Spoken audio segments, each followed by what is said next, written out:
Outside of Hasselt, about an hour from Brussels, and you can see the busy grid here is starting to form. Just pulling on to the pole position slot there is Peter Cox in his Lamborghini Gallardo.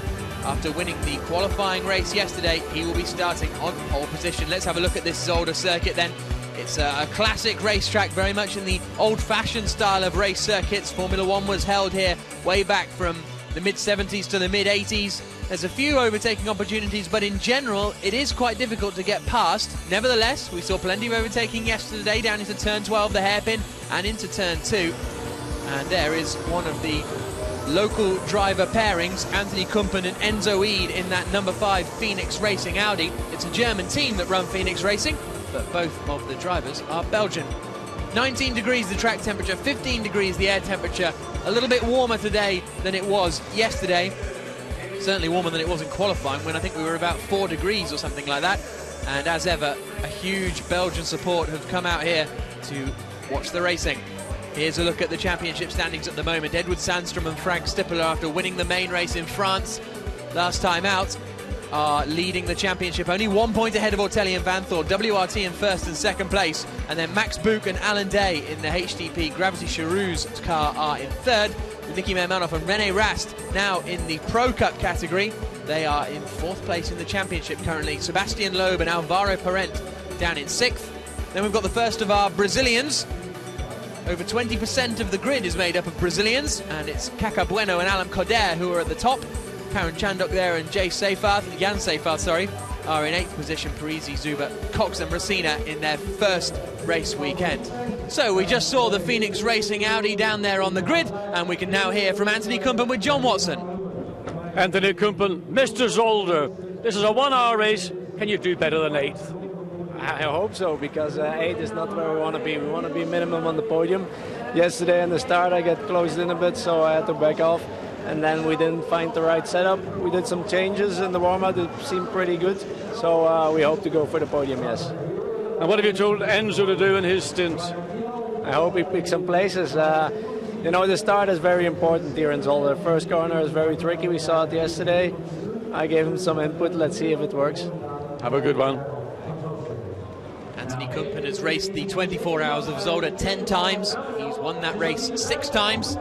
He's from Hasselt, which, as I mentioned, is just down the road, so he certainly knows his way around this circuit. And it's good to see him and Enzo out there. We've got a number of other Belgian drivers as well. Laurens Van Thor in the pole starting Audi. His teammate Stefan Ortelli, the Monegasque driver, will be starting it, but then Van Thor will be taking over and would love to win in front of his home crowd. And so we can now hear from Sergei Afanasyev in the number 2 HTP Gravity Charouz car. He's with John. Sergei Afanasyev, first Mercedes amongst 5 Audis. Yeah, it's nice to be in here, and it's exciting to be like this surrounded by Belgian Audis, and I'm sure we'll do a proper job, because we are lucky with the weather. It's quite warm, it's dry, so it's the thing to do from us. We do our best. So the weather is going to help you, do you think? You know, any weather will help us, and it's just us who can help ourselves. What else to do? And the team done a great job. They improved the car for all the weekend, and I'm sure now it's going to be even better. Thank you. Very pensive stuff from Sergei Afanasyev there, the man from Moscow, one of 2 Russians in the field. And he's looking forward to this race. HTP Gravity Charouz squad have very good pit stops. They are up towards the front runners as far as pit stop times are concerned. So with Alan Day starting this car, the Israeli driver, there may well be an opportunity for them to challenge for a podium come the end of this race, the end of this 1 hour race. Afanasyev, third in FIA Formula 2 back in 2009 behind Dean Stoneman and Jolyon Palmer, so he's got a reasonable amount of single-seater pedigree. As a result, he's fairly new to GT racing, but is adapting to it very well indeed. As a young fan, what's he got? He's got an Audi flag, so he's going to be supporting one of the plethora of Audis that we've got out there on the circuit. 3 from the Belgian Audi Club team WRT, all of them in the Pro Cup class, so their assault on this FIA GT Series of 2013 is well and truly on.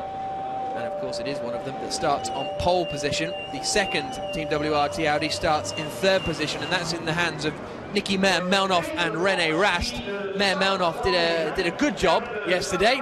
And we can now hear from their team boss, in fact, from WRT, Belgian Audi Club, and that's Pierre Dieudonné. He's down there with Watty. Pierre Dieudonné, WRT are kind of dominating this weekend. Well, yesterday was very good for us. All 6 drives made a beautiful race. So we are in a good position, but you know, nothing is for granted here, and you can go from a top position to a disaster very, very easily. So we brief them, and we hope they will behave and make a good race and bring the result we expect. Yeah, are you saying there are team orders or there aren't team orders? No, absolutely no team orders, but you know, they have to behave. They have to understand that we are fighting for the team, we are fighting for Audi, and as a driver yourself, you know what it's like. So that's the main thing. Excellent, thank you, Pierre. So good to hear from Pierre, and it's fairly sensible words from the boss of the WRT Audi Club. Well, joint boss really, him and Vincent Voss spearheading that operation both here and in the Blancpain Endurance Series, and so it will be a WRT Audi on pole position. And we can now hear from Sebastian Loeb, the famous World Rally champion, what he spoke to him earlier. Sebastian, Saturday was a difficult day for you and Alvaro. Yes, sure, it was a very difficult day. I knew before the start that we were disqualified from the qualifying from the second place to the last one, so we had a difficult race. Alvaro tried hard to close the gap, but finally he had a little problem with the car. Suspension started to move, so when I took the car it was already not perfect, and then it broke completely, so we had to retire. And again today, championship race starting from the back of the grid again. Yes, I know. So again, it will be difficult, and I don't know what we can do. We have to try to overtake and see if we can come in the points. Will not be easy, but we can only try that. 17th position then for Sebastian Loeb, and that's Ricardo Zonta and Sergio Jimenez behind him. Those two cars came together yesterday as this packed grid gets ready to head off around this Zolder circuit for this 1 hour race. And there you can see everyone making their way off the grid. And down at the front we have our front row starters. Stefano Telli on the right hand side in that Belgian Audi Club Team WRT machine, and the Lamborghini Blancpain Reiter alongside of Peter Cox. Plenty of glamour here in Belgium to go with the excellent GT racing. And there is the car of Peter Cox, the 49-year-old Dutchman from Eindhoven. He's going to be one to be reckoned with, really, because he and Van Thor, I think, will be fairly similarly paced. Him and Ortelli will be similarly paced, and they're also similarly aged. Stefano Ortelli, 45 years old, and Peter Cox, 49, as I say. So it's a very much an experienced pairing at the front of the field. And then with the younger Nicky Melnoff behind in that black Audi, all sorts of action could kick off. There's Alain Coder. Then we've got an onboard camera in that BMW Team Brazil car, and they actually set the fastest pit stop time yesterday. The Ricardo Zonta Sergio Jimenez car got out in 45 seconds, which was a very impressive time indeed, the quickest of anyone, despite Sergio trying to break the doors down with his foot, which you may have seen go a little bit viral on YouTube. So I think the Brazilians will be hoping for a little bit of a better race today. They finished first and second in warm-up this morning as well, so there's definitely an opportunity for the BMW Team Brazil guys to get a little further forward, although the BMW is struggling with straight-line speed. There is Sebastian Loeb just readying himself in the cockpit. It's going to be very, very busy for him. He has done racing before. He started at Le Mans, so he knows all about busy starts, but there's a little bit of, you take it a little bit easy at Le Mans because you've got 24 hours to do your racing in, but here a good start is very important. Alvaro Parent couldn't really make as much ground as he would have wanted in the start yesterday. That orange Mercedes at the back of the field, good to see that out, and also the number 8 Ford, because the number 8 Ford at the back here didn't start yesterday because of a gearbox problem. They found a new gearbox, or sourced a new gearbox, and that will start the race. Felipe Tozzo and Raja Mascarello at the back, and then that orange machine is the of the Gentleman Trophy machine, the second Seyfarth car. Life's not bad if you're Stefan Rattal there, as he heads back down to the pit lane to find somewhere around the circuit or in the garages. There's a good vantage point for this race. The formation lap is underway then, and the Audi heads us off. This strong field of cars heading down towards turn 1. They'll try and get heat in the tyres, try and get heat in the brakes, with Stefan Ortelli on pole position. And that orange car, as I say, a second Seyfarth car started by Duda Rosa, and Paolo Bonifacio will take over. Here's a look at the grid. Pole position, Stefan Ortelli. Peter Cox alongside him in the Lamborghini. Then we've got the second WRT Belgian Audi Club of Nicky Meyer-Melnhof, and then Andreas Zuber in the Sebastian Loeb Racing McLaren is in 4th. Edward Sandstrom in 5th. Andreas Simonsen starting that Mercedes SLS in 6th place. Watch out for them. Alan Day in 7th in the second Mercedes, I should say, followed by Enzo Ede in the Ferrari. Philippe Salaquada behind in the Ferrari 458. Harry Procek, watch out for him because he's going to have some decent pace, I think, this afternoon. The Lamborghini is very strong around here. Claudio Ricci starting the number 7 Ford GT. Carlos Vieira currently leading the Pro-Am category in the Nova driver car. They start in 13th place. Sebastian Loeb there starting in 17th, just ahead of Lucas Ordóñez in 18th place.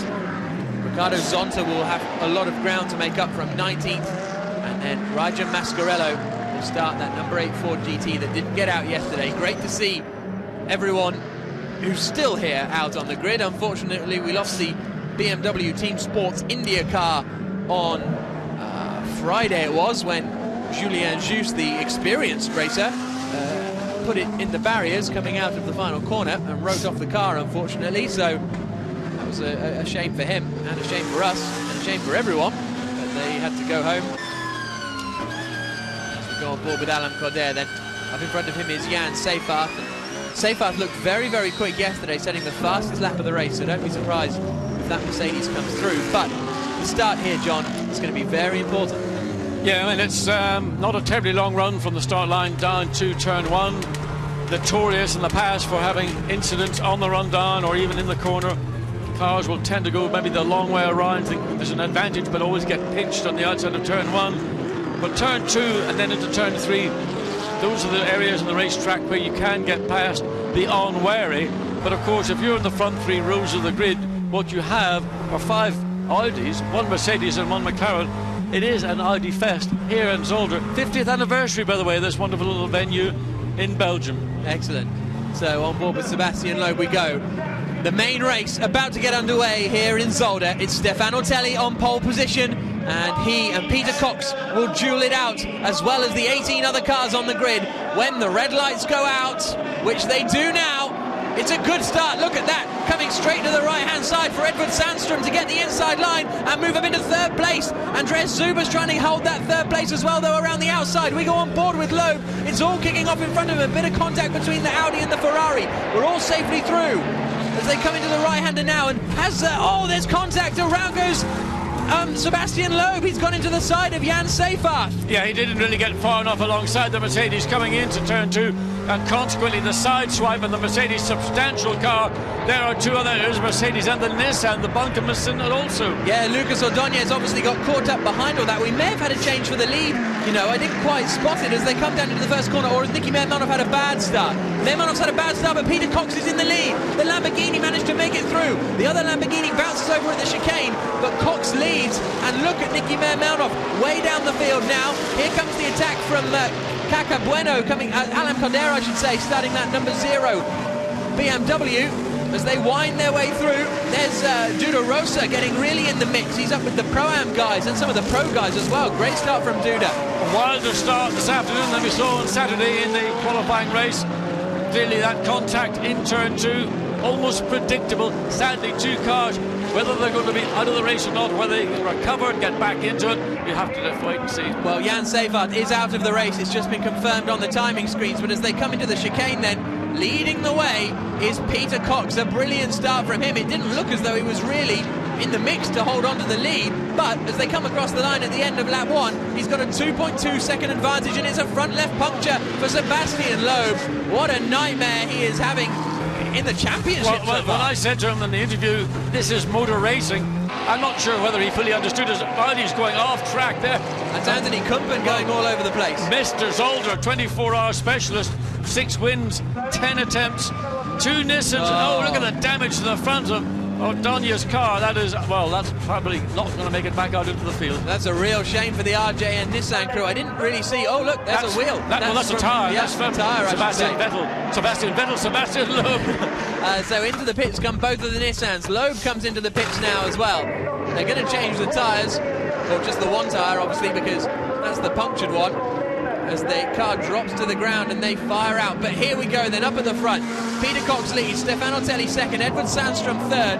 Fourth place is Andreas Zuber, with Andreas Simonsen in fifth position at the moment. Nicky Meyer-Melnoff dropped all the way down into eighth place, but Peter Cox is on a mission. He took 0.7 of a second out of Stefano Telli in the first sector alone. He extended his lead now up to 3 seconds, so halfway around the second lap. And Peter Cox is in the pound seat. All he's got to do is just keep his focus on what's ahead, and there's nothing ahead. He's got clear air.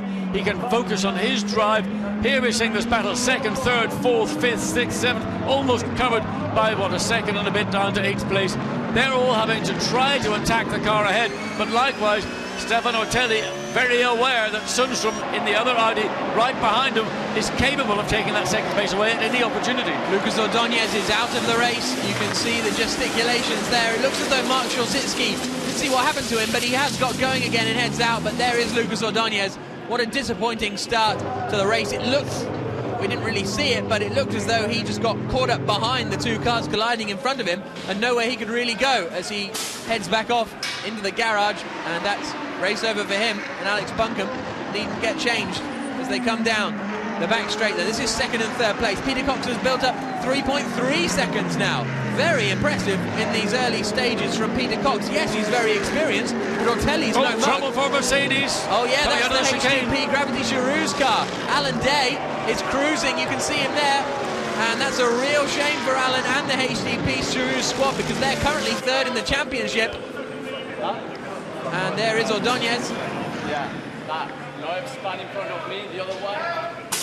Loeb, yeah, you heard the explanation. Loeb spun in front of him and he had nowhere to go.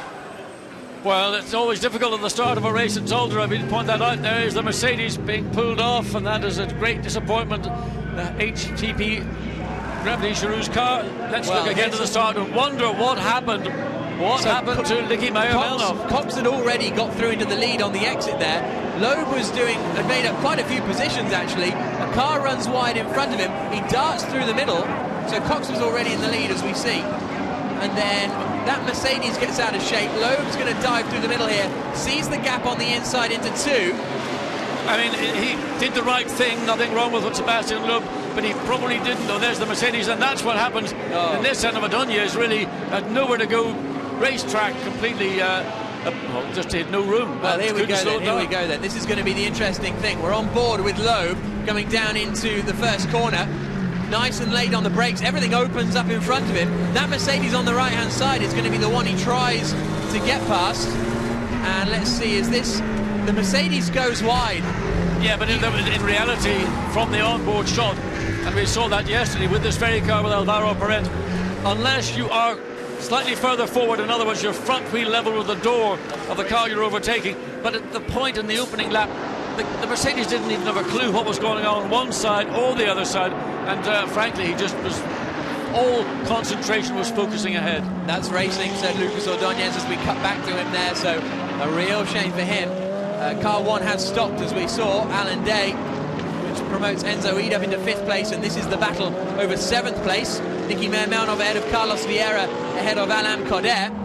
So as they come to the end of lap 3 and start lap 4, Peter Cox leads in the Reiter Engineering Lamborghini. There's Alan Day, the Israeli driver, out of the race. 2nd place is Stefano Telli. 3rd for Edward Sandstrom. 4th for Andreas Zuber. Oh, a little bit of a run wide there from Carlos Vieira. 5th is Andreas Simonsen. 6th is Enzo Eden. And then it's this battle. 7th, 8th, 9th and 10th, you can see there. Meyer-Melnoff, Vieira, Coder and Harry Procek, with Ricardo Zonta all the way up to 11th place, actually, after he started way down in 19th. So good stuff from Zonta. Well, everything is different to yesterday. The wind has dropped, the ambient temperature is higher, makes it a lot more comfortable for drivers, particularly in the opening laps when the tyre temperature will come up more quickly. Issue now is, if you're pushing really hard, which is what Peter Cox has done. He's got a 6-second advantage after 3 laps over second place Stefano Telli. He doesn't need to push that hard, other than he's in clear air, he's not loading the car up in any particular fashion. But if he was in a battle there, you can see the difference in positions, first to second, and by the time that second place car, now that is 6 seconds. So through the chicane they come, a little bit out of shape. There is Enzo Eid in the Phoenix Racing Audi. Meyer Malnoff is starting to get his head in the game and pull out a little bit of an advantage to the cars challenging behind. Here we've got Claudio Ricci under pressure from Duda Rosa in the second Seyfarth Mercedes that's out for this weekend, and for the rest of the season, in fact, as well, which is great to see. But there you can see Peter Cox leading the way. Second, third and fourth fairly close as they wind their way through the final chicane. It'll be great for Cox and Racina if they can get this win, because it'll launch them straight into the championship fight. As he comes across the line then, the gap is 4.6 seconds between Cox and Ortelli, and then it's another 7/10 back to Edward Sandstrom. So we can now hear from Lucas Ordóñez after that collision that ended his race early, and he's with Emily. Lucas, it looks like you didn't have anywhere to go there. Yeah, it was pretty tight start for everyone, and yeah, I was trying to be conservative, but it was not the right option, it seems. You know, Loeb and another Mercedes had a contact in front of me, and I had nothing possible to avoid. It was, you know, bad luck, wrong place in the wrong moment. So yeah, unfortunately, it's weekend to forget for us. But you know, we have to still work in, be positive, and you know, next race will be good for us, I'm sure. Silverstone Blancpain will be really strong for us. So we have to work, and we'll see. Interesting listening to Lucas's explanation. Actually, watching the replay, he was quite a long way from the initial impact between the Mercedes and Sebastian Loeb. But what happened was the cars ahead of him saw the incident. They fanned out to go one side or the other, and Lucas Ordóñez just went for the gap. I mean, whether he intended to or not, but he found the gap. But when he got into the gap, then he realised there was no exit, so he was caught in his own trap almost. So here comes Carlos Vieira attacking the back of Nicky Meyer Malnoff as they come into the chicane. Meyer Malnoff and Rast currently 4th place in the championship. On board we go with Alain Coder, heading down into the first corner then. And he's just a little bit far away, late on the brakes. The corners are very quick here at Zolder, aren't they? Apart from the chicanes, it's mostly high, kind of mid-speed corners. Usually these are mid-speed corners. Turn 1's a good corner, turn 2, and then they'll run into turn 3. In effect, it's 2 corners that become 1, and you really get a feel that the car is working then hard on the brakes into turn 4. It's almost sometimes easy to outbrake yourself into that corner and find yourself way off to the left, because the road does fall away. Then the climb uphill into the chicanes at 5 and 6. Never a nice chicane that's been altered over the seasons. A lot of curb hopping, trying to make it as short as possible. Sometimes it helps, sometimes you actually lose. Down the hill then, and then this left-hand sweep before you come to the chicane at turns 8 and 9. You arrive there really quickly. Oh, and look at that, right, I mean, that's almost taking more than the 4 wheels off the racetrack. Needs to be careful to respect the racetrack. Yeah, that's very true, actually. Car 8 has just been told, Roger Mascarello, that he must respect the track limits as they come into the braking zone. There's contact there, isn't there? Nicky Meyer Malnoff just given a little nudge, I think, from Carlos Vieira behind. As they come out onto the back straight, this is going to be a chance for Vieira. He's tucked right up underneath the Audi in front of him. Alain Coder just keeping our watching brief, but nothing doing just yet. This is going to compromise Meyer Malnoff's run. Out onto the start-finish straight, though, and Carlos Vieira manages to get alongside. Meyer Malnoff moves across. They touch. They rub. Look at that. Vieira says, "You're not pulling me out here. You're staying down there, Mr. Meyer Malnoff." Alain Coder watches on, and around the outside goes Carlos Vieira. Can he keep it on the road? Yes, he can. Good stuff. He moves up into 7th place. Yeah, I mean, there's a bit of bodywork trim on the racetrack. The BMW slides up the inside of Nicky Meyer Malnoff, and really he just got bullied by the BMW and by the Audi, losing 2 places in the space of 2 corners. Now coming under attack from the Lamborghini, and well, Nicky Meyer Malnoff had a bad start from a second row grid starting position, and Cacabueno, he's happy with that little manoeuvre by his co-driver Alain Day, and now under attack from the Lamborghini coming up. Really, it's desperate moments for the Audi and Nicky Meyer-Melnhof. Yeah, he did so well yesterday, did Nicky, to hold on and take that third place under a great amount of pressure from behind, but couldn't hold off the pressure here. And now Harry Procek is going to attempt to get past as they come out onto the far end of the circuit, the furthest point away from the pits, really. And then they come down the hill towards this turn 12 hairpin. And I wonder what kind of pace Carlos Vieira can do now. He's 3 seconds behind Enzo Ede in front, so if he can start getting a little bit closer, that would be good news for him. Purple middle sector on that last lap for Stefano Telli, but the gap up at the front is still 5.8 seconds, so it's still pretty much 6 seconds, that lead that Cox has built up, despite that purple middle sector for Ortelli. Here comes Harry Procek then. This is the battle over 8th place now, sorry, 9th place I should say. Procek looks out to the inside, later on the brakes into turn 1. Good move, that one. Well, I mean, that was as easy as you could ever ask, because Nicky Meyer-Melnhof stayed well on the right-hand side of the track. Harry Procek had the run, and he just saw the open door or the open goal, and he put his foot or the ball, whichever your analogies are, into it and got that position. And that's about as easy an overtaking as you're going to get into turn 1. This is Mark Szulzicki trying to make his way up the field after that incident. He's going past Raja Mascarello now to move up into 15th position, which is reasonable for them. But they'll be hoping to climb up a little bit more, him and Wolfgang Reip. Car 8, which is Raja Mascarello, has been given a final warning for track limits at turn 9, which is that chicane. Yes, yeah, we saw, I mean, literally had all 4 wheels inside the curbing that defines the apex of the corner, and so do it once, you get away with it, but more than that, you're going to be into territory where you could end up getting a penalty. So the pit stop window will open in about 10 minutes time. Again, Ortelli goes purple in the middle sector, but he loses out 2/10 or so in the first sector as Peter Cox comes across the line once more. There you can see Ortelli. What is the gap now on that last lap? Cox did a 32.2 and Ortelli did a 32.2 as well, so they're very evenly matched. It was that out of the blocks pace from Cox. Yeah, I mean, there's no doubt Peter Cox got the clear air, and while there was mayhem going on behind him, he was able to get that focus. He got good grip in the opening lap, which was part of the reason why he opened up a 1.5 seconds, and then he was able to move forward and just pull away and have that lovely clear air ahead of him. No interference, no battling going on directly behind him, which could be a problem. So Peter Cox literally having an afternoon's drive here in Zolder, he couldn't have wished for an easier one. There's Mark Szulzicki across the line then. 18th place, so actually that getting past those two wasn't, oh, there's a problem for Raja Mascarello.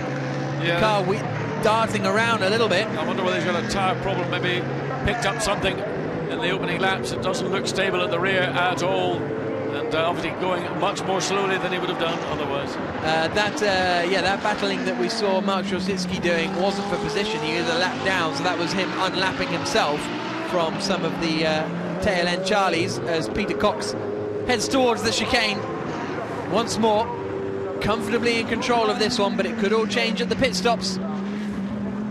Winds his way out through the chicane. He was leading this race in FIA GT1 last year, but he was given a drive-through penalty for jumping the start. He knows his way around here. Hans Reiter told us in the pre-race show that this is the Lamborghini's favourite circuit, so I thought that was with the Murciélagos, not the Gallardo. Well, he just said, seems to work for both. Yeah, exactly. Through the double right. Gap has actually decreased by 1/10 seconds. It's sort of seesawing between 5.5 and 5.4 seconds. So I just mentioned Hans Reiter. Let's have a chat to him now, shall we? He's with Emily. You've got a 5-second lead. It must be a pressure on the pit stop for the boys. Well, there's quite some pressure because our lead is currently melting a bit. We have a setup, or we choose a setup which is very aggressive in the beginning to go away.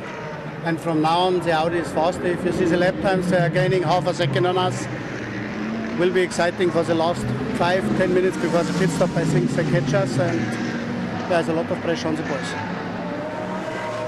It's interesting. Well, I mean, I would say he's being slightly pessimistic because the gap is hovering around 5.5 seconds, 1/10 either way.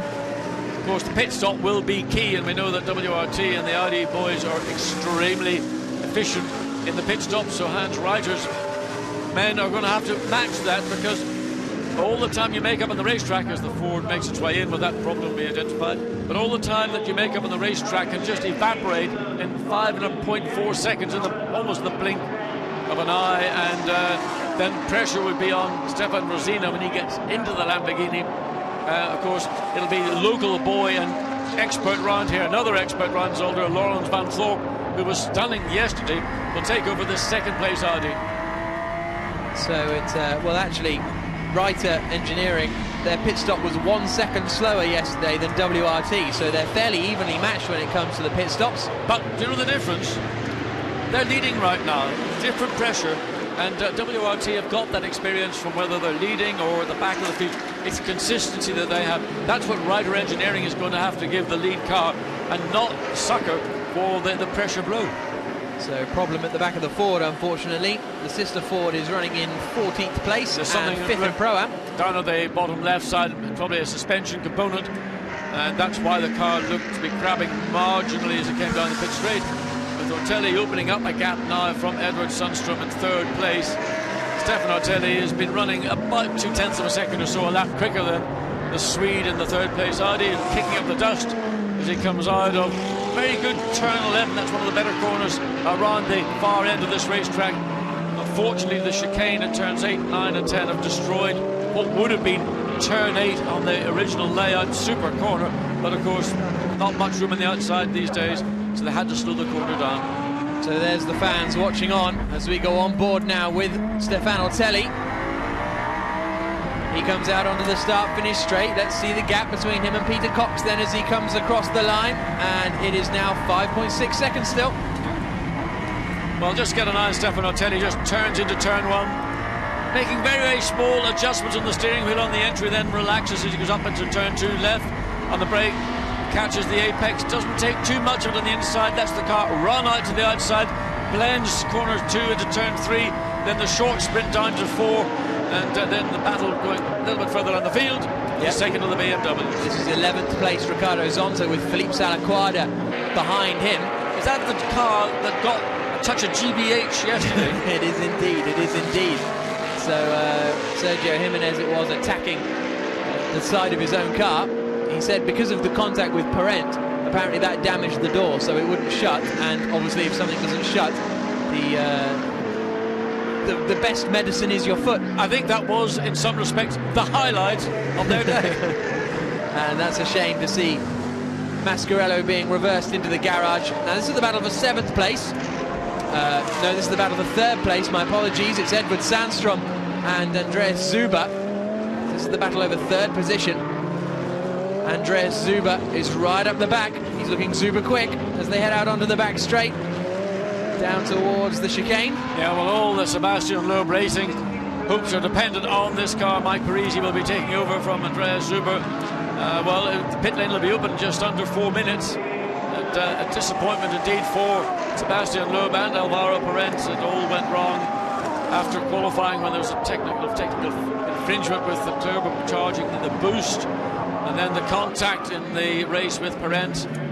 And then, of course, contact with the team boss, the patron, in turn 2. Vincent Voss looking a little, not uncomfortable there, but a little pensive as they come through the right-hander. And the gap at the front is down to 5.3 seconds, so it's coming down every so often. And Edward Sandstrom is now coming under pressure, because it was odd, wasn't it? Because it looked as though the WRT Audis were going to dominate. Then when we were watching qualifying in the media centre with some of our friends, the Audis didn't quite perform as strongly as we expected, but then come the race, they were back up there, weren't they? Well, the thing that I found rather strange this morning, and of course it depends on the fuel levels that drivers and teams are running, but it was the 2 BM Sport Trophy Team Brazil BMWs that were quickest. Then it was Alain Day in the Gravity Shrews Mercedes-Benz, and the first Audi wasn't until the Campanichu car, which isn't one of the WRT cars. They were further down the... What does that tell me? Frankly, nothing. The only thing I know is that on the grid it was noticeably warmer today than it was yesterday, and I think that aggressive strategy that Hans Reiter was talking about with the Lamborghini, in other words, as I alluded to, that Peter Cox was able to go quickly, was because he was getting tyre temperature. But the penalty of that is you do wear the tyre out and you might go over the maximum performance peak or curve of the tyres' performance. And right now, well, the gap's still 5.5 seconds. So Peter Cox is controlling this around that 5.5 second lead.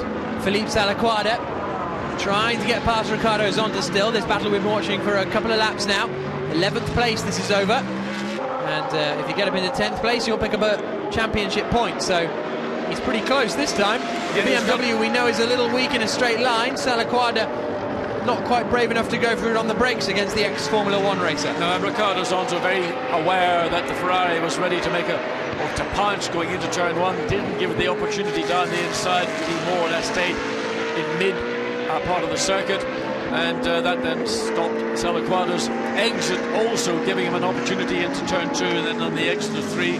So that's intelligent driving from Ricardo Zonta, using his car in a way to frustrate Salaquada in the Ferrari directly behind. Probably the quicker of the two cars, albeit on a clear lap, but until that situation arises, it's the BMW holding advantage over Ferrari. So Ricardo Zonta, whose most famous Formula 1 moments came in Belgium, didn't they? Albeit at the Spa-Francorchamps circuit, where he had a ginormous crash at Eau Rouge and then got overtaken either side, lapped either side by Schumacher and Hakkinen in 2000. But these two, or 99, I can't remember, these two still continuing to battle as they drop down the hill. And there has been an announcement from the stewards that there will be no further action taken on that lap 1 incident. Racing incident, they've decided. I think with 22 cars all trying to get the same bit of tarmac, it's almost inevitable. You hope it doesn't happen, but it is in a way almost inevitable. And unfortunately, some of the cars were taken out immediately. Other cars had to make pit stops to replace damaged body panels, or in the case of Sebastian Loeb, he picked up a tire puncture as a consequence of all that.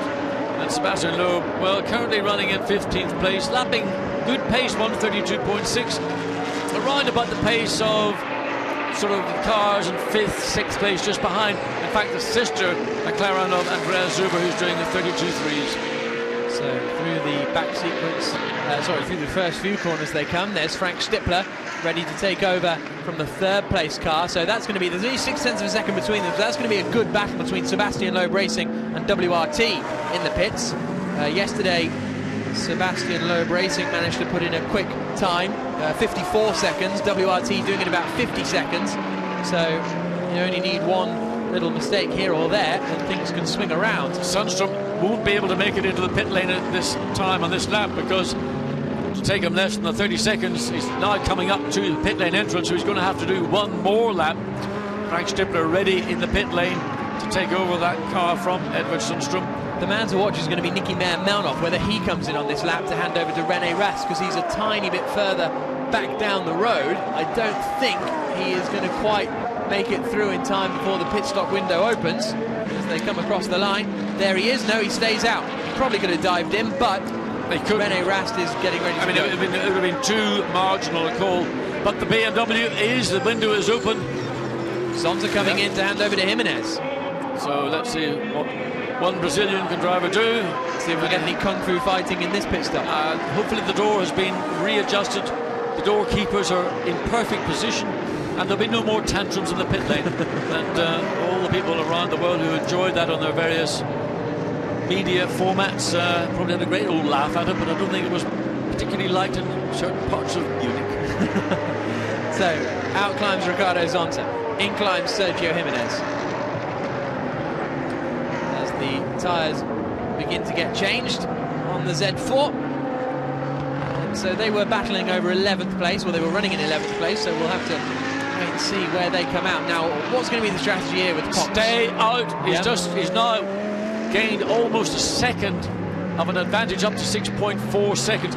I suspect Peter Cox is going to stay out until the last conceivable moment, and therefore give Stefan Rosina the shorter of the two stints. As you see the BMW now leaving the pit lane, and the McLaren is in. So Andy Zuber now is going to hand over to Mike Parisi, so they're going to try and jump Edvard Sandstrom in the pit stops. Into the pits also comes Andreas Simonsen, who will hand over to Sergei Afanasiev. And that Mercedes is running pretty well, actually.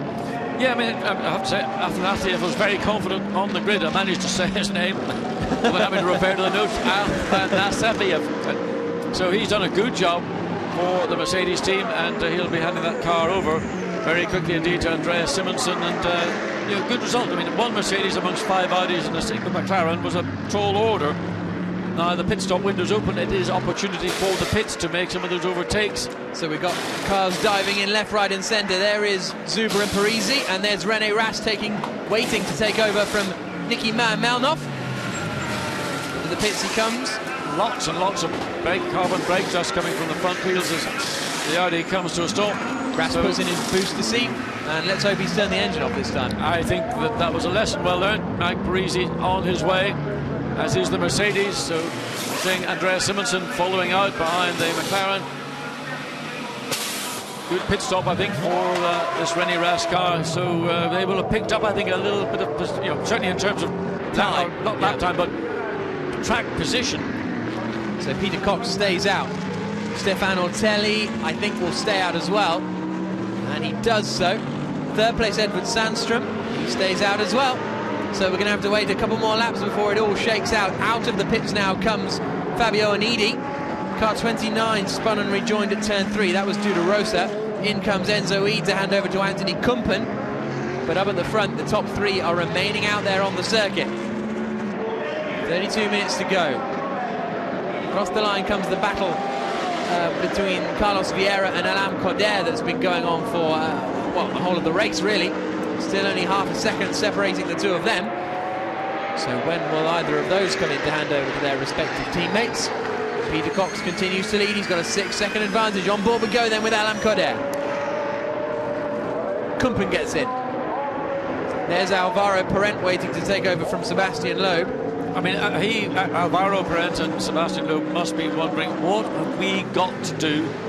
Oh, problem here on the left rear. Well, and it is a big problem. The tyre is... Well, there's been damage, and the consequence of the tyre is deflated, and it's now being shredded as the car's been driven back to the pits. That's the danger of a tyre early in a lap. You're getting at something, a sharp object puncturing the tyre, and then you drive it back. And it looked like it was on the rim, pretty much. It probably was. The damage that can be done with the tyre flailing around, especially in an enclosed car. So the Audi just gets so that's back. Good stuff for Kumpen. They are now out in front of that Mercedes of Sergei Afanasiev. So I think that'll be about 5th overall. Anthony Kumpen should be into 5th place, I believe, as the race leader comes across the line now. This is where his problems will begin. He's got to be very careful indeed. Here's the first thing to look out for then of the front runners, and it's Edward Sandstrom pushing hard into the pit lane. Very hard indeed. Got to slow down to 60 kilometers per hour as he came across the line. And if you exceed that 60 kilometers per hour, then you will have a penalty. A drive-through will be the case as we wait. It's Mike Parisi then that this battle is with, isn't it? There's Loeb in the pits, the second Sebastian Loeb racing machine. Wait and see, is that going to be a problem? That was going to be close, wasn't Releasing the McLaren, and no, it's not a problem. I thought it might have been, but no, it wasn't. So Sandstrom comes in, and basically they were ahead of Mike Parisi, and a little bit of tanglement there. They were ahead of Mike Parisi and Andreas Zuber, but only just when they came into the pits. René Rast on his out lap, fastest first sector time, fastest second sector time. This man is on a mission. He is indeed. Let's see how far up the order René Rast can get. Here comes Mike Parisi then. Will Frank Stippler be able to get out in front? That looked like a pretty sweet pit stop, and I think he's going to hold on to the lead fairly comfortably, actually. Not the lead, I should say, but 3rd place pretty comfortably. As they come into turn 1, there is Parisi turning through, and there is Stippler out of the pits. So good work from WRT. Very, very good work indeed. That's what you want to see when you're in an endurance race, or even an hour-long race with a change of drivers. Still got the lead. René Rast, sorry to interrupt you, John, he's just done a 31.1, which is 0.8 of a second quicker than anyone else has done so far in this race. New rubber gives you a massive advantage. He's taken it, but of course that tyre then will begin to drop off, then level out into what I would call its working natural lap time. As we see, this is an issue for Peter Cox. He's been behind this BMW now for more than a lap. In comes Ortelli to hand over to Vanthor then, and Peter Cox has stayed out. But I think that Lamborghini and the Ryder Engineering need to be cautious, because I suspect that the lap time that we're seeing for Peter Cox is dropping marginally because he's behind the BMW. A quick stop from this Audi and Lawrence Van Voor behind the wheel, and then putting Stefan Rusina into the Lamborghini, all have elements of bringing the lead car and the second place car, when the pit stop window is closed, all much closer than it was when the pit stop window opened. So out of the pits goes Laurens Vanthoor. On board with him as he comes through the left-hander at the end of the pit lane. And we're not going to learn anything just yet. He's going to come out in front of Frank Stippler, but that was unsurprising. And there's a wheel. Where's that come from? Well, it came from it an must Audi. have come from the Audi. Vincent Voss wants to know as well. Well, it came from the Audi, but the Audi doesn't know that the wheel has come off. But this is Laurens Vanthoor. He's still driving fairly casually, Vanthoor. Well, I mean, the cars are relatively stiff. He will know now because the team will have been on the radio to tell him the wheel has come off. But How unusual. But here he is, look, he's fine. He's got all four wheels on his wagon, hasn't he? Somebody else. Goodness me, yeah, he's got all four of them. So where did that come from? So someone out there is missing a wheel. Well, but that was the only car we saw coming out of the pit lane because the camera caught it coming out of the pit lane as we were there. Oh, it is. There we go. It's a Ford wheel. I knew it was a Ford wheel. I think that the design of those. I knew it was that. I didn't want to say just because it would have been wrong to contradict you, Jack. So unfortunately, that was Matthias Stumpf, who's lost a wheel, his front left wheel, and that's a miserable day now for the Ford GTs. And is this going to be a safety car intervention? Well, more importantly, here is Peter Cox in the pits. I think that's on the exit of the pit lane, though, so it's not too much of a dramatic position. But out of the pits now comes Stefan Racina. Where is the Audi? He's coming around the final corner now. This is going to be easy for Stefan Racina to hold on to the lead of the race, I believe, as he comes through. He's got to go through the yellow flag zone, make sure he doesn't clatter into the side of the Ford, but Racina comes out of the pits and rejoins in the lead of the race. Well, good work by both teams, Ryder Engineering and WRT. The gap, well, that was about 6 seconds prior to the pit stops. Now it's probably 5 and a bit or 4 and a bit. We'll have to wait until both cars come across to complete another lap. So they're on the 22nd lap now, and we'll find out that maybe in about a minute or so's time. Kicking up the dust on the exit out of turn 4. And is that pressure or is that somebody getting on with the programme? So all the pit stops are completed. There's Matthias Stumpf. A shame for him. There's Edward Sandstrom. Hot work for him. And Stefan Racina is leading the way in the 24 Lambo. So the top 4 remain unchanged. Anthony Kumpen's up into 5th ahead of Afanasiev. Rene Rast is now in 7th. 8th is Kaka Bueno. 9th is Cesar Campanico. 10th is Dominic Baumann.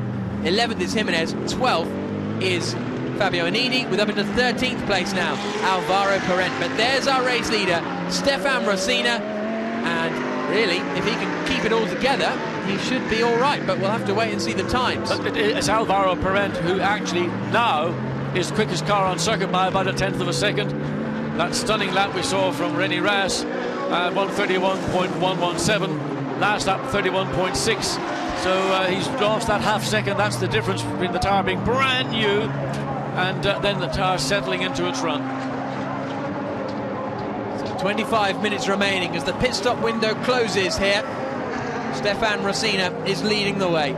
3.3 seconds clear of Laurens Vanthoor, though, so the gap has halved on that last lap. Well, it's difficult to tell because it was Racina's out lap.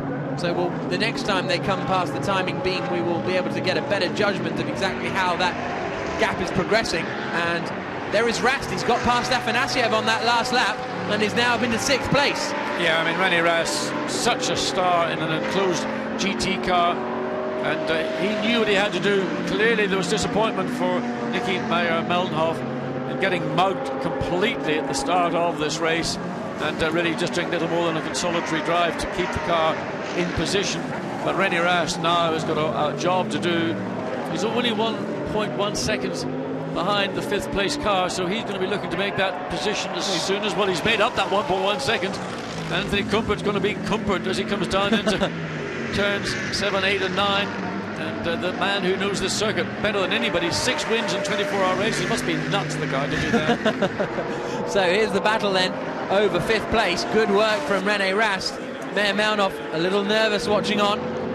Look at that, flashing his lights down into the hairpin. Rast has never done single-seaters, you know. He started off racing in the VW Polo Cup back in 2005. No, he hasn't. But the funny thing with Rene Rast is, as brilliant as he is in these GT cars, Porsches, Audis, or whatever you put him in, when you put him into a high downforce car, he did do a test in a DTM car, I don't know, maybe a year or so ago, and he just couldn't get on with the downforce. And it works in reverse. It's actually more difficult to come from a high downforce car into a relatively low downforce car than it is to move up.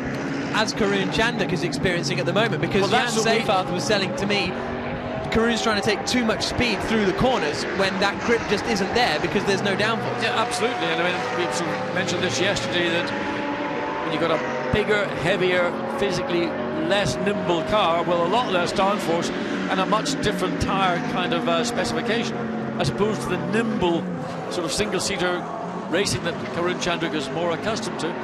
René Rast really making those lights on the Audi work hard to try and distract Anthony Kumpen as they go up into turns 5 and 6.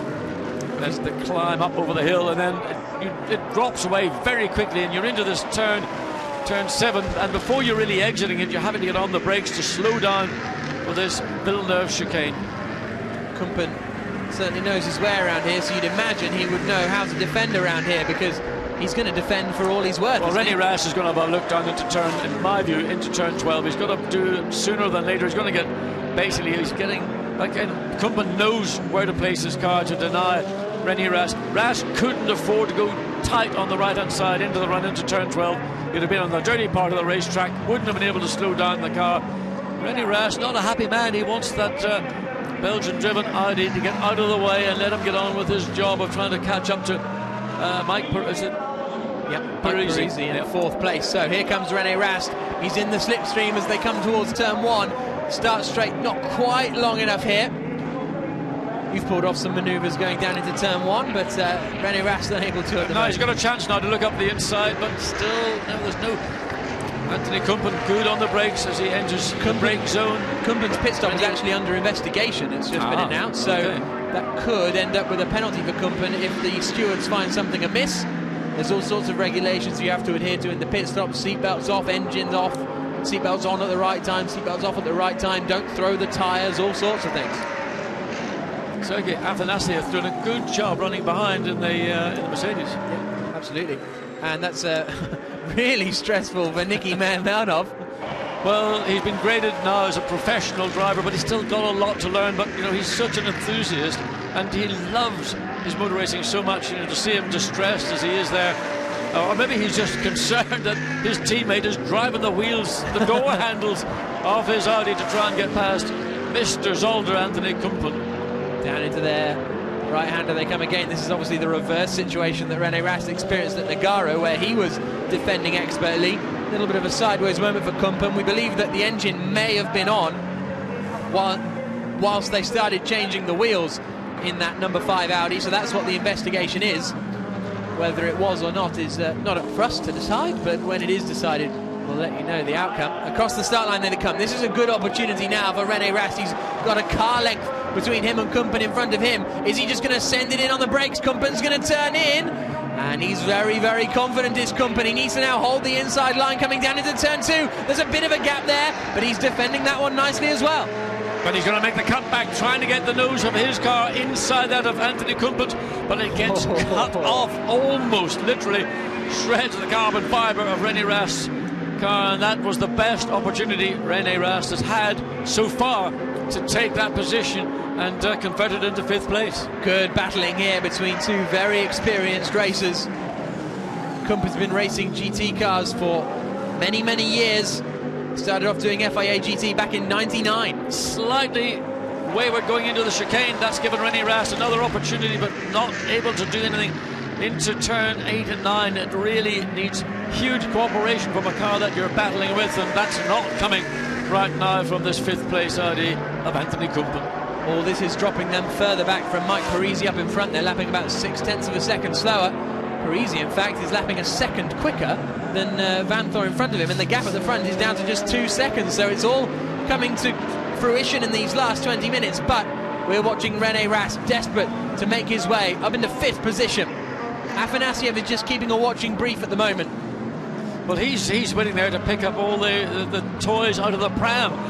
If René Rast gets really racy about it, decides to force the issue with Anthony Kumpen, This time a little bit further behind, coming down pit straight, not in a position to make an attack, but he could prepare, as he did there, pull right over to the right to give himself a better angle as he approached the apex, then a slightly higher speed off the corner.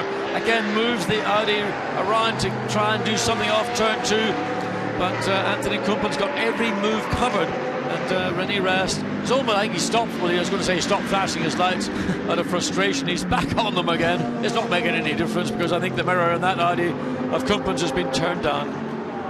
Into the start-finish straight they come. We've had 26 laps completed here, 18 minutes to go, and this is the battle over 6th position, while Stefan Rosina leads ahead of Laurens Vanthoor, with Frank Stippler in 3rd and Mike Parisi in 4th.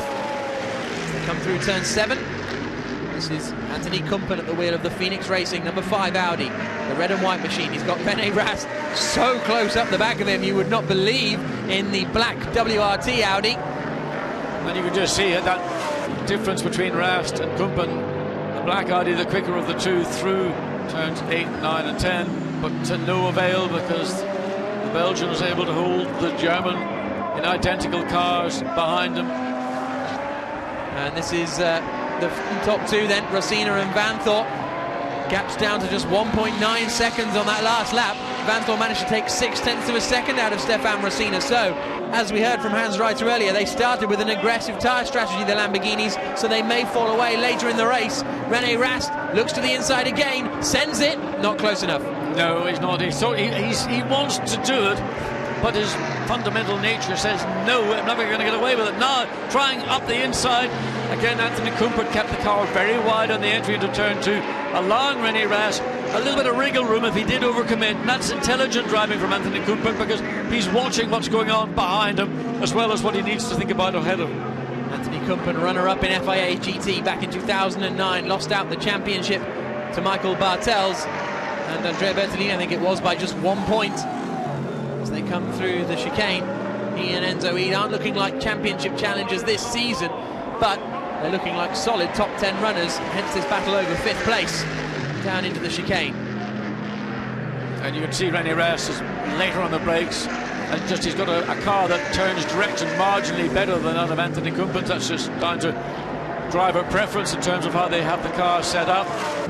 But nonetheless, even with the marginal advantage that René Rast appears to have with his Audi, it's not enough to really give him a serious platform to launch a challenge, unless an error comes from Anthony Kumpen. Right now, up into final 2 turns, 15 and 16. Is he going to look down the inside? He's there going to commit himself. He's René Rast, good attempt, and he's managed to get through. Mehrmanov is happy, but will it all be done? Yes, it will. Good traction out of the final corner for René Rast, and I don't think Kumpen's going to have an answer to that one. No, he doesn't. I mean, that was well thought out. Took a long time. René Rast had to work very hard indeed to find a way past Anthony Kumpen, who's now going to come under attack from in the Mercedes. Afanasiev.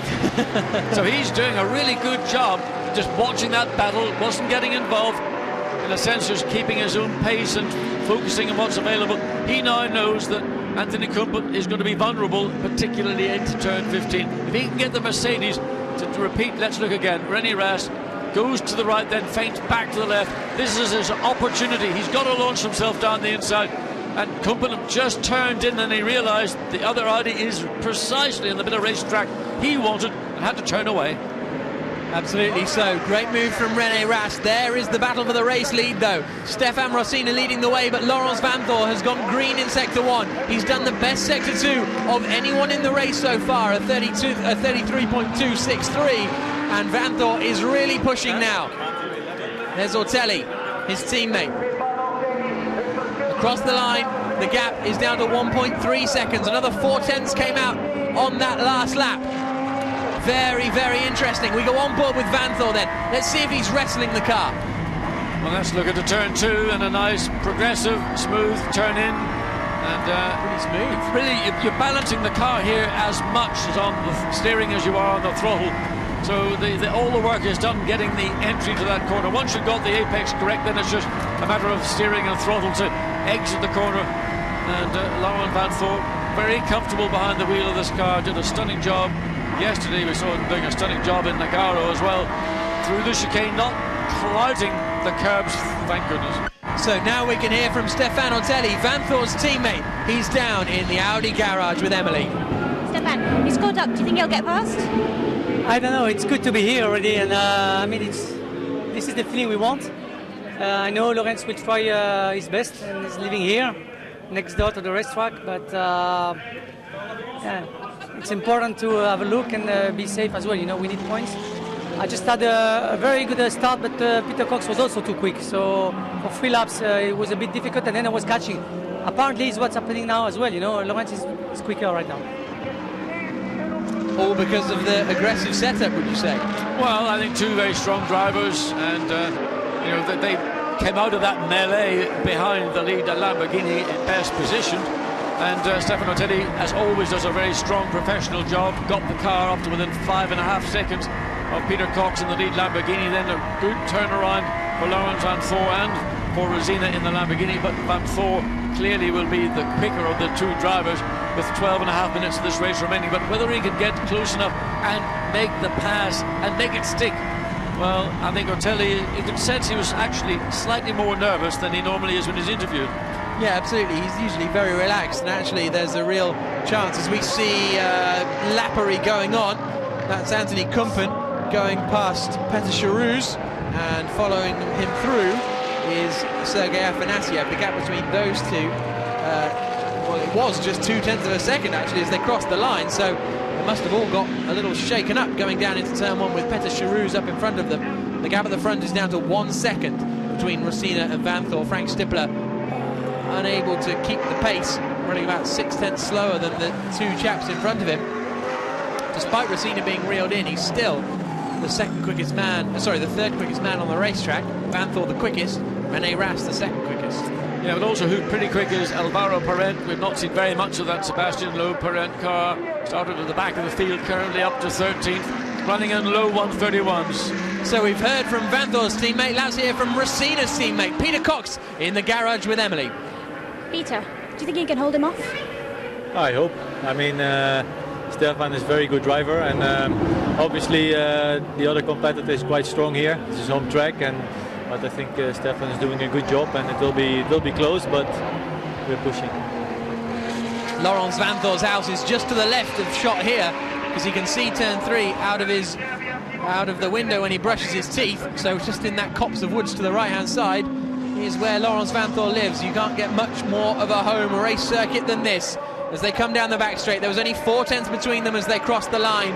There's going to be even less than between them now, because Vanthoor's taken another, half a tenth out of him in that first sector alone. Well, Laurens Vanthoor knows this racetrack. He knows where to bother and where not to bother, and coming down over the hill through turn 7 is not somewhere that you really want to make an effort. He'll start his preparations as they come out of turn 12, the run up to the part of the racetrack that we saw that great overtake from Rene Rast a few minutes ago. And then the other options are into turn 1, maybe into turn 2. But the performance of the Audi and the Lamborghini in terms of straight line performance very evenly matched. But Laurens Vanthoor can't get any closer, wondering whether he just under acceleration. That's just because the Lamborghini accelerated that fraction of a second sooner. But can he do anything up into turn 15? Well, he's not close enough, but he can prepare again through this chicane, through 15, through 16, getting power on early, getting a good drive out of that final part of the chicane. Running car a bit's length behind the Lamborghini, not in any position to make any attempt to pass. So again, it's all about thinking forward. Where can I do something? Well, the Lamborghini unstable on the exit. Now he's looking to go the long way around, then make the cutback. Can he get up the inside of the Lamborghini as they come through turn 2? Not quite. Rosina has good mid-corner speed there as we go back on board with Vanthoor. He hasn't actually raced here much, despite living there, because he went around Europe doing, he did German Formula 3 in 2009, which he dominated, beating Steph Dusseldorf and Marcus Pommer along the way.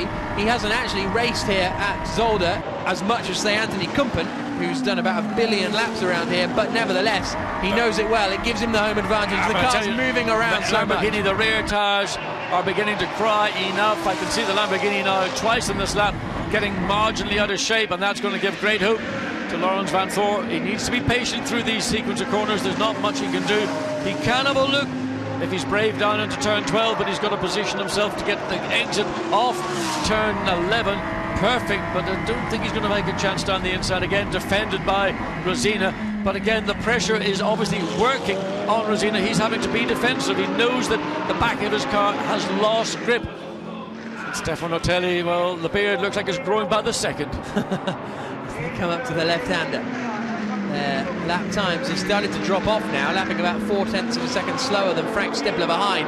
Out onto the start-finish straight. The Lamborghini is quite strong out of the final chicane, which causes Laurens Vanthoor a bit of problem. 0.3 of a second, that's what it looks like when you're driving the car.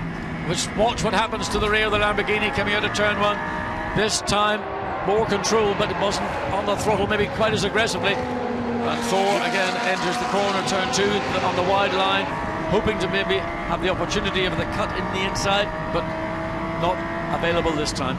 Rosina didn't take much curb that time going into turn 1, so maybe that was it, because the curbs will unsettle the cars a little bit. Absolutely. Vanthoor nailed the curb, and Rosina gave it a bit of room just to try and save his tyres a little bit. Well, I think that's a sensible thing to do, and if he gets... Look, he's quite away from the curbs coming through there. Yes, I mean, the previous lap he was aggressive over the curbs, this time staying off them, and the car looks better, and of course it makes the tyre...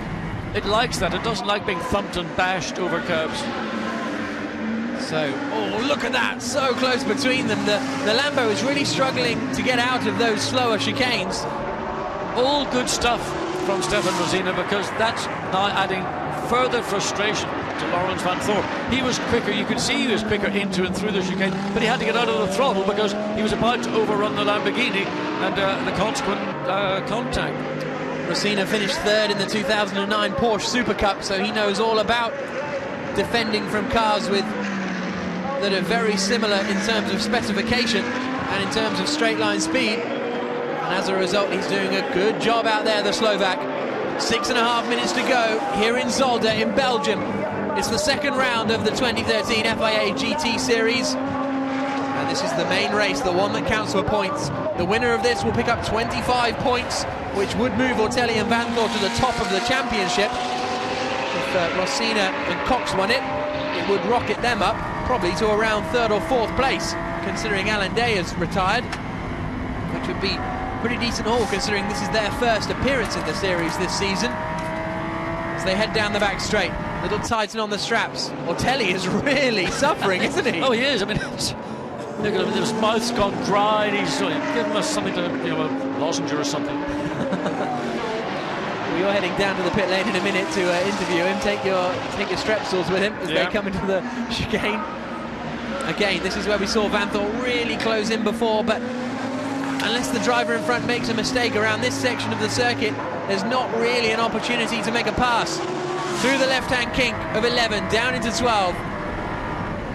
The Lamborghini just isn't weak in the areas that Vanthoor needs it to be. No, it's not, and I mean, now that Rosini has sort of stopped being so aggressive on some of the curbs, especially through the chicanes and out of turn 1 where he was offering up a vulnerability, what he's effectively done is slowed his pace down, and it's also slowing the momentum of Laurens Vanthoor. So Vanthoor, with 5 minutes or so of the race remaining, almost needs to give himself a second of a gap and then rush up, but he has to do it at the part of the racetrack where he senses the Lamborghini is its most vulnerable, but also a place that he can make a clean pass. There's no point trying to do it through turns 8, 9 and 10 because they are just completely impossible. We saw that yesterday from a few drivers. The gap has actually gone up to 0.7 of a second between the two of them across the line, which is the largest gap it's been for a little bit of time now.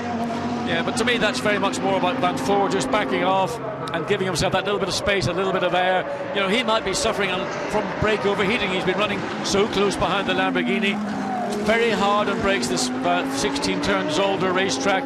So he just might give it 4 minutes, 4.5 minutes remaining, breathe it for a lap, and then one more shot, because he's probably got the best part of 2 laps after this lap before the flag will be out. Absolutely. And we saw Vanthoor performing very strongly on the final lap in Nogaro, taking 2 places to finish 3rd on the road as they come down through turn 11 once more. Down into 12. Rosina holds the middle of the road. This is a good opportunity for Vanthoor, but the Lamborghini is very strong coming out of the corners. Hans Reiter, the team boss, he's nervous as well. Fantastic tension building up here in Belgium. Into the final chicane again. And out onto the start-finish straight. It's less than 7 tenths now as they come across the line. It's 4 tenths. This is going to be close. This is going to be very, very interesting to see what Laurens Vanthoor can do. He gets very close into turn 2. Is that an opportunity up the inside? He noses towards the inside line. Almost contact between the pair of them. Vanthoor had to get out of it, I think, and get onto the curb a little bit. Up into turn 4 now. The Lamborghini just getting a bit out of shape on the exit of 4 as they head down under the bridge. The Pirelli tyres on the Lamborghini, because of the way they've set it up, starting to struggle a little bit with 3 minutes to go here in Belgium. There's Peter Cox's daughter. She can't cope with the tension either. As they come into the final, the middle chicane now, the Villeneuve chicane.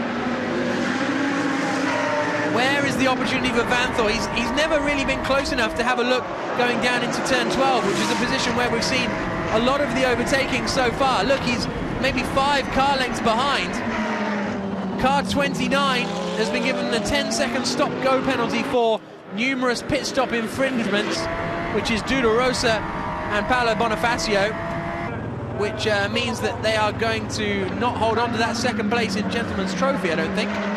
Oh no, they will, because Raja Mascarello's retired, hasn't he? So they will hold on to that second place. Out onto the start-finish straight again. This will be the penultimate lap of the race. Vanthoor needs to do it fast. Look how much later on the brakes he is going into turn 1 compared to Racina. This is where he looked up the inside before, into 2. But there's just nothing doing. Turn 3 is pretty much flat out. Yep, no lifting off from either of them. And then down into turn 4, down a couple of gears. He's closer to the Lamborghini this time than he was previously. Because of that move he tried to make.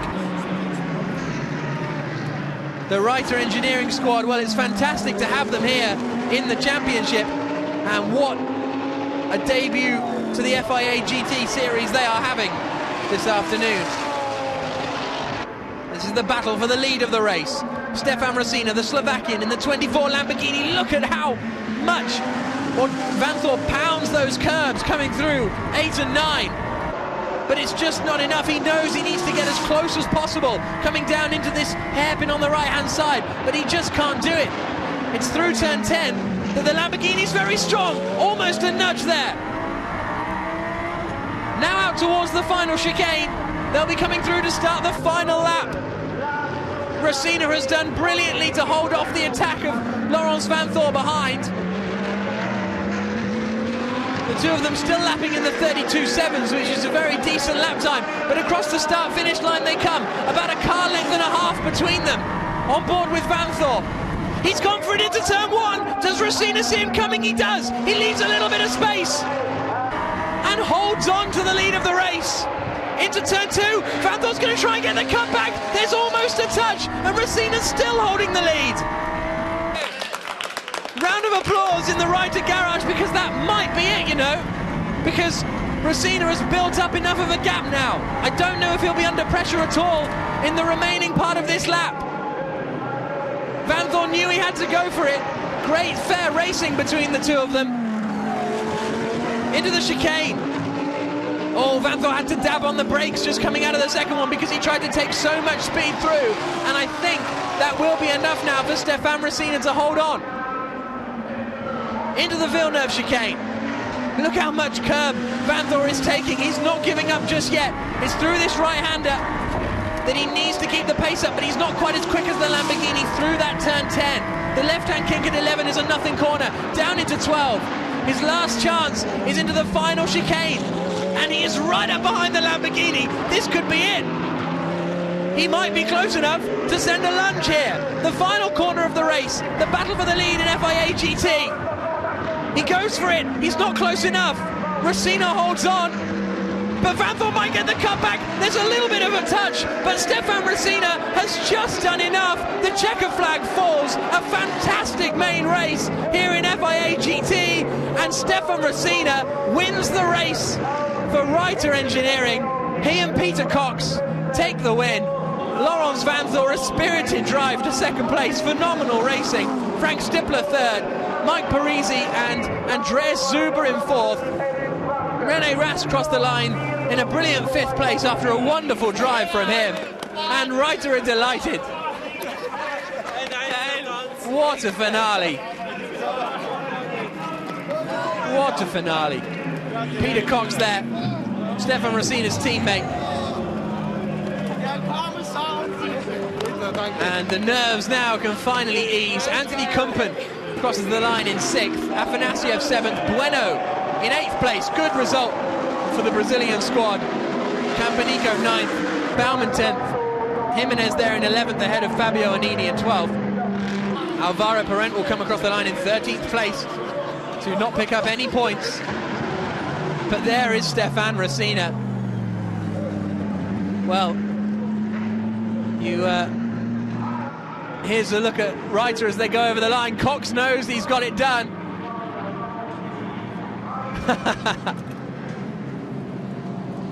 Fantastic stuff. Hans Reiter over the moon with that. Well, as the cars now make their way back to the pit lane, you wouldn't want to get in a fight with Stefan Rosina in real life, I can assure you that. And it now seems you wouldn't want to get in a fight with him on the racetrack either, because he has defended absolutely brilliantly. Even when Vanthoor threw lunges at him, he gave just enough room to the attacking Belgian and still managed to hold on to the lead. Really, really impressive from Rosina. There's Vanthoor. Interesting to see what his body language will be like, because the second place is still a great result. It still moves them into the lead of the championship.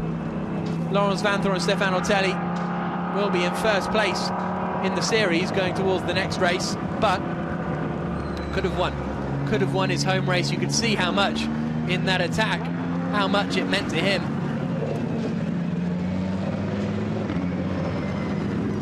But it wasn't quite to be. Vanthoor pulls back into the pit lane. And soon he'll be meeting John Watson down there to have a little chat, so we'll find out then exactly how he feels. And there's Stefan Rattel on the left-hand side. Stefan Ortelli, we saw him pretty stressed. WRT finishing in 2nd, 3rd and 5th, so their team's championship lead is still going to be phenomenal. But Reiter Engineering receive a round of applause. Look at the crew there on the left-hand side. Nice little rev from Rosina.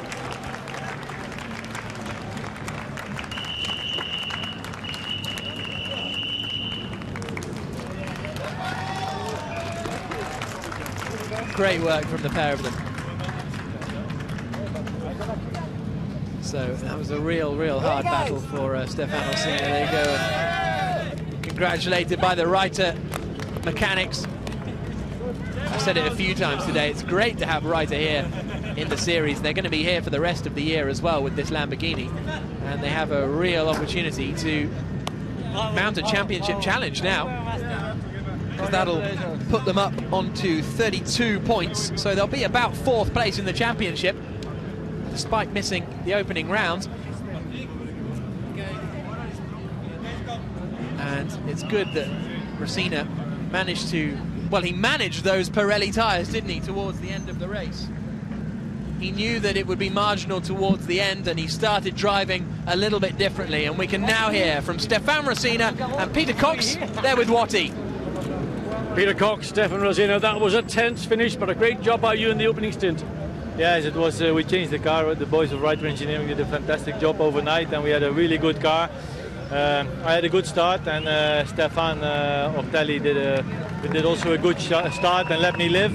So it was a lot of respect, I think, also from Vanthoor against Stefan. I think it was really clean driving, and Stefan did a good job because the brakes were already on the limit when I went out, so it was not easy for him, but he did really well. Stefan, how did you deal with that pressure? Because you were under it really the last 20 minutes. Oh, it was very difficult. I mean, yesterday it was much more difficult. I was much more nervous. Now I knew that I could handle it, and yeah, I pushed hard. I tried to really concentrate on my job, and you know, this guy made 6 seconds ahead of the second person. So you know, I had to bring it home, and I'm very lucky. So thanks to the team, and thanks to the boys, and thanks to my team. Well, you also had a great pit stop, the rider engineering guys. Good pit stop.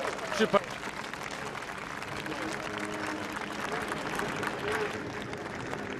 So Peter Cox and Stefan Rosina delighted with that one. There's Van Thor and Ortelli. Van Thor getting congratulated. Looks a little down, doesn't he? After that. A fantastic battle for the lead it was, though. And by the looks of things, a lot of you guys out there enjoyed it as well. The race was a little tame compared to Nogara, where we had the crazy weather and the crazy racing, but it certainly was worth hanging on to the end, wasn't it? There's the number 1 car of Alan Day being lifted back onto the tow truck, but we can now hear from Van Thor and Ortelli. They're with Mr. John Watson. Laurens, I thought you were out for a Sunday afternoon drive. You weren't trying hard, were you? I look quite dead, I think. Yeah, of course I'm a bit disappointed, but I tried everything I could on besides the track, flashing him all the time to make him nervous, but he did a brilliant job, and I was quicker, but again on the bottom power he always could take some meters, and it was difficult to make up. But like I said in Nogara, I cannot always do a magic last lap. I tried everything I could, but at least we're second. It's good for the championship. I didn't want to take too many risks neither, because this is important. So. Well, it was great entertainment. Stefan Ortelli, I've never seen you look so tense. Yeah, it's, as we said, you know, it's a short but intense championship, and congratulations to the Lambo. They were better than us today, especially on the low revs. You know, they can accelerate better than us. We could see that at the start, but we also suffer from that in the end of the race, as Laurens said. But okay, today they were better. We will try harder next time. It's difficult, but these points will count at the end, and it's fantastic second place for us. Well, congratulations to both of you. So, good stuff from Van Thor and Ortelli. You can see Van Thor almost dejected with that second place, which I think is totally natural considering how hard he tried to take that win. And we can quickly hear now from Frank Stippler, so after he finished in 3rd place in the race. He's with John. Frank Stippler, well done, 3rd place. Hard work by the looks of it. Yeah, it was some kind of hard work, although we had not the real competitor, but I tried to keep up the speed with the front runners, just in case that something happens in the fight about the victory. But they were brave, and I take the 3rd place. It's a good result for WRT here. Thank you, well done. So good to hear from Frank. He and Edward Sandstrom, after winning in the Nogara main race, have finished 3rd in the Belgian rain race, so no worries at all for them as far as the championship is concerned. They're very much in the fight as well. Here's a look at the results then. 0.4 of a second between them as they cross the line. The Blancpain Reiter Lamborghini winning the race. Peter Cox and Stefan Rosina. 4th place for Mike Parisi and Andreas Zuber. Decent points all there for Sebastian Loeb Racing, whilst the sister McLaren didn't pick up any points at all. René Rast, the star again, finishing in 5th place after getting past Enzo Eden and Anthony Kumpen. Simonsen and Afanasiev win the Pro-Am Cup race with Carlos Vieira and Cesar Campanico in 2nd. Vieira and Campanico will hold on to their Pro-Am advantage. Ricardo Zonta and Sergio Jimenez in 11th, and Alan Coder and Caca Bueno there in 8th place. Great result for them, the first of the Brazilians. And then further down the field we have the last of our finishers, really. Sebastian Loeb and Alvaro Parent, a real difficult weekend for them. No points picked up. What a shame. Szolzicki and Wright finishing in 14th place. Jan Stovacek and Petr Charouz winning the Gentleman's Trophy ahead of Duda Rosa and Paolo Bonifacio. And then we had retirements from the 2 Fords, the Mercedes and the Nissan on the first lap of Ordonez and Alex Buncombe. A real shame for them. So there you can see Dominic Baumann. On the left-hand side are our Pro-Am winners, Afanasiev and Andreas Simonsen. Then in the middle is Dominic Baumann and Harry Procek, and on the right-hand side there you can see Carlos Vieira. Cesar Campanico, I'm sure, is around there somewhere, lurking, but onto the main podium now come our top 3 in the race in a few moments' time. And what a cracking race everyone here in Belgium was treated to. And onto the podium in 1st position we have Stefan Ortelli and Laurens. We have Peter Cox and Stefan Rosina. It was so close I nearly forgot who actually won. Peter Cox and Stefan Rosina onto the top step of the podium. Great to see them on top in the main race. Then we have Stefan Ortelli and Laurens Vanthoor, second position. And third place is Edvard Sandström and Frank Stippler.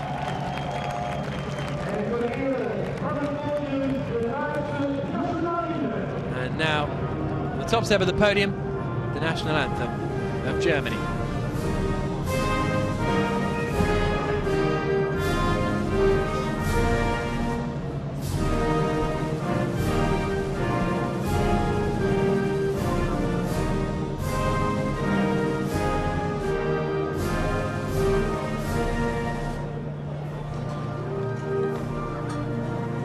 Okay, thank you once again. A round of applause for a shortened German national anthem there for the German Reiter Engineering team. It's a Dutchman and a Slovakian though on the top step, and it's Holland we go to next, followed by Slovakia, so they'll be hoping to repeat that performance.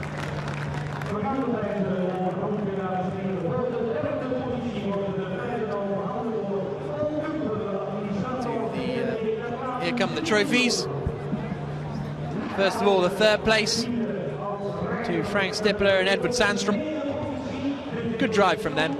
A little bit of a quiet drive. Hugo Leroy, the president of the circuit, hands out those trophies. Second place to Stefan Ortelli and Laurens Vanthoor. And the race winners, Peter Cox and Stefan Rosina. What a fantastic performance here in Zolder for them.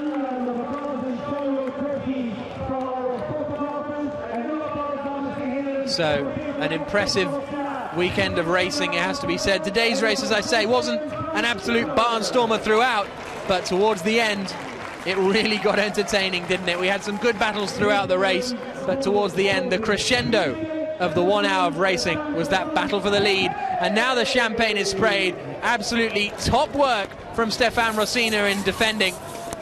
Vanthoor manages to pop his cork in the end. Rosina really the man of the day. Well, I guess he and Peter Cox. Cox for pulling out that advantage, but Rosina for defending so brilliantly. And there's a nice bit of a slow-mo of Rosina getting doused in champagne. Pretty energetic from Edvard Sandström to leap off the podium. Great stuff. Great to see them. So delighted to be here in the FIA GT Series and on the podium as well. So the next round, as I say, will be in Zandvoort on the 6th and 7th of July, which is an event we're all looking forward to. Great to have the GTs back amongst the dunes. That always provides some entertaining and spectacular racing. And, well, what a weekend of racing that is in general, because it's also the Formula 3 Masters weekend. So if you're in the vicinity of Zandvoort or the Amsterdam area, I very much suggest you come down that weekend on the 6th and 7th of July. If not, you can join us here.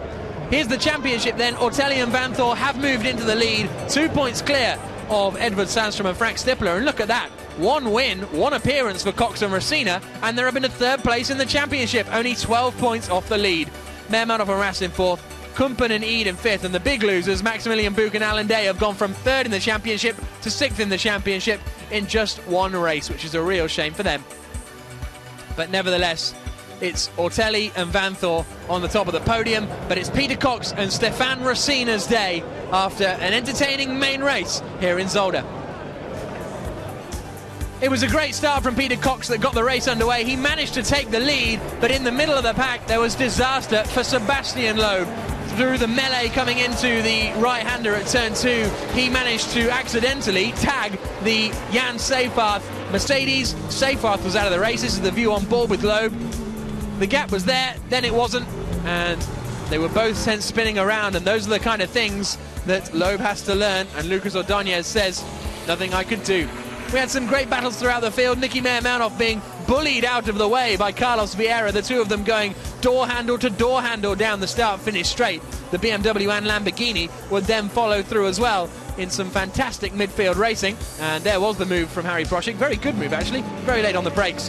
Duda Rosa unfortunately picked up a rear left puncture, which sent him down the order. There was a wheel that was lost from the Ford GT, but we saw both Fords retire, unfortunately. And then Rene Rast managed to make his way past Enzo Eid coming down into the chicane, much to Nicky Meyer-Malnoff's fight. But the whole crescendo of the race was this battle for the lead. Stefan Rosina just held on to take the victory. They move up into third in the championship. Vanthor tried everything he could. He finishes second and takes the lead of the championship. Join us in Zandvoort in July for the next round of the FIA GT Series. Thank you for joining us.